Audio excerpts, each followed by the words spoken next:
Hello বন্ধুরা, welcome back to my channel. আমার চ্যানেলে আপনাদের সবাইকে স্বাগত। আশা করি আপনারা সবাই ভালো আছেন। আমি আজ একটা নতুন রেসিপি নিয়ে চলে এলাম। আজকের রেসিপি হলো এই শোলা কচুর পকোড়া বানাবো। তা শোলা কচুর পকোড়া বানাবো। শোলা কচুটা কেটে নেব। শোলা কচুটা কেটে নিয়েছি লম্বা লম্বা করে, এই যে।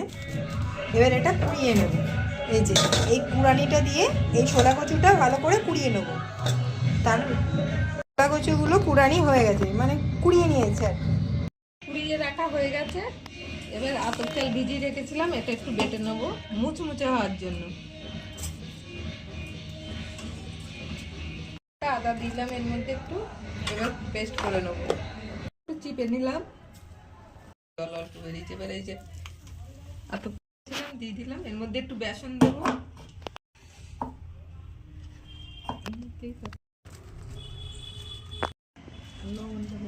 লবণ দিলাম,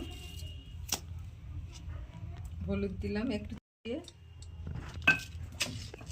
একটু চিনি দিলাম। এবার ভালো করে মাখাবো। আর তিলটা ভেজে এর মধ্যে দিয়ে দেবো। সাদা তিল আছে, একটু একটু ভেজে তুলে নেবো। ভেজে দিয়ে দিলাম এর মধ্যে। আমি ভাজার জন্যই রেখেছি। অনেকে মনে করবেন না এই কড়াইয়ে কেন ভাজি, অনেকের সমস্যা। হয়ে গেছে, খুব ভালো করে মাখিয়ে নিতে হবে।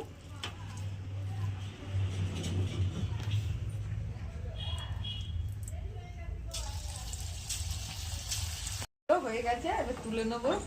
সস দিয়ে খেলেও ভালো লাগবে, একটু বিট লবণ ছিটিয়ে খেলেও ভালো লাগবে। আর ডাল ভাতের সাথে তো ভালো লাগবেই।